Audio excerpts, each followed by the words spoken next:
So this is problem number 20, section 3.3. The polynomial of degree 5 has a leading coefficient of 1, has roots of multiplicity 2 at x equals 2 and x equals 0, and a root of multiplicity 1 at x equals minus 4. So the solution is degree 5 is that we have a polynomial that has the highest degree of 5. That means the highest degree in the polynomial of p of x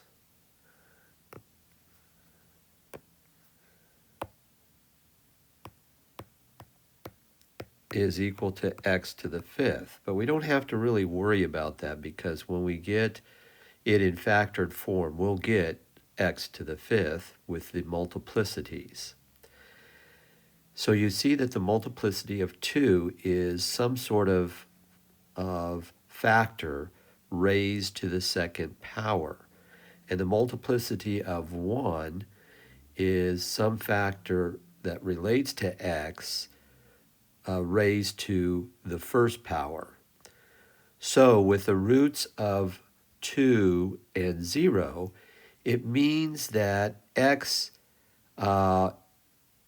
minus 2 is a factor, and x minus 0 is a factor.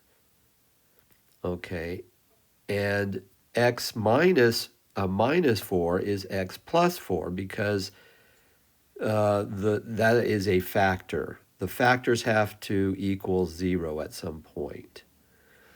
So now we say, okay, let's go ahead and set up our polynomial.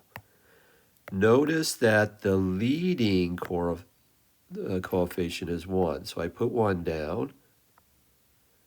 Then my factors of multiplicity of 2, which is x minus 2 squared, multiplicity of 2, and x minus 0 squared, and then x plus 4. That's with the multiplicity at 1. So this is equal to x minus 2 squared, x squared, and then finally x plus 4. So that's the solution.